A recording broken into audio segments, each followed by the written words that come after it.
Well, hello, folks out in YouTube land. Got a big show lined up for you. Let's get right on into it.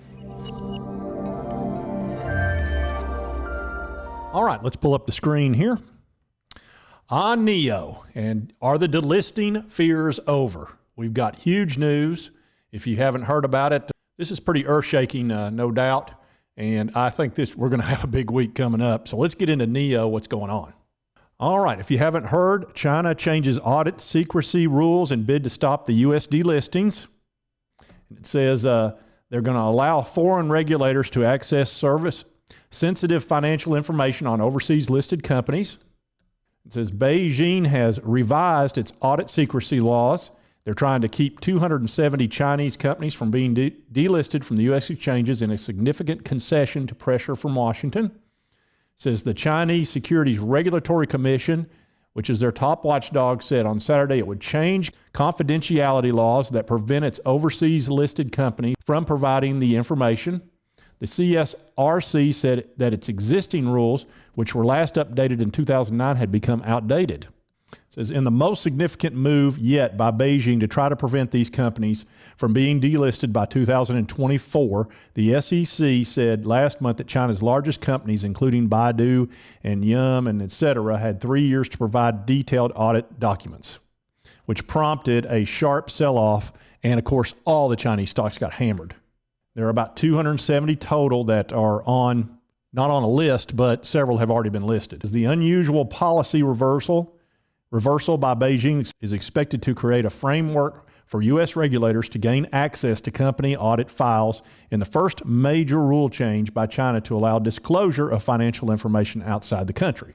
And it says the latest draft rules, which have been put to public consultation until April 17th, scrap a requirement that inspection of the financial statements of overseas listed Chinese companies have to be conducted by mainly Chinese regulators. So they're obviously going to let regular auditors from the United States see these documents.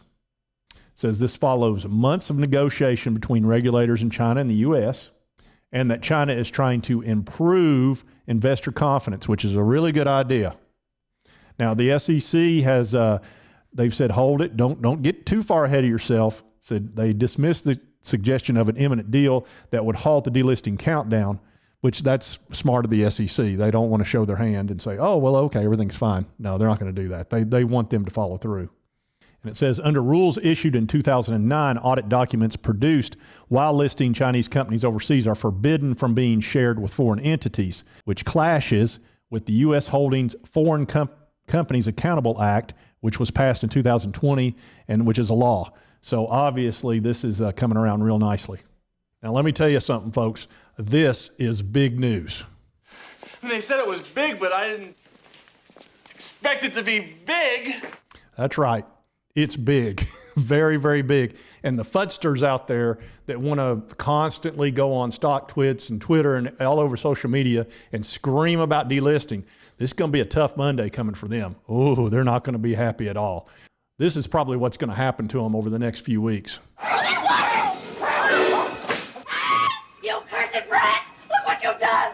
I'm melting! Melting! That's exactly right. They're going to be melting over the next few weeks. No, they're going to be going crazy. They're going to have to come up with a whole new thing to scare us with. If this delisting goes away, what do they have left? Oh, well, they could talk about Taiwan. Well, I don't think China is going to go into Taiwan after seeing what happened to Russia going into Ukraine. I just don't see that happening. So the fact they're blinking on this, which they should blink, look, there's nothing wrong with having your freaking books audited, for gosh sakes. Let them look at your profit and loss statements, your balance sheet and all that, and just get over it. And it sounds like they've realized, okay, we don't want to have a bunch of penny stocks. We want real stocks worth billions and billions of dollars like NIO, and we don't need to be creaking them, which is what this has been doing. And NIO, let's see, it's sitting at almost 22 bucks.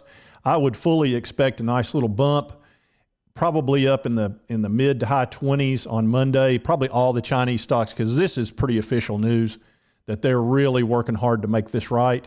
And I'm looking for $34 eventually on this thing to bump up against that, which used to be support. That'll probably become resistance for a little while, and then I think it'll move up from there because NIO's got things working in the right direction, and they had real good numbers in March. They came out with a little around 25,000 vehicles, so they did almost 10,000 in March, which is fine. You know, that's what they expected and what they did. And I feel good about the delivery, so that's fine. I think we're hopefully won't have to look at Chucky anymore. He's been around enough cutting our numbers. Really, the only issue I'm concerned about is the Rona and some supply chain issues that are tied to that.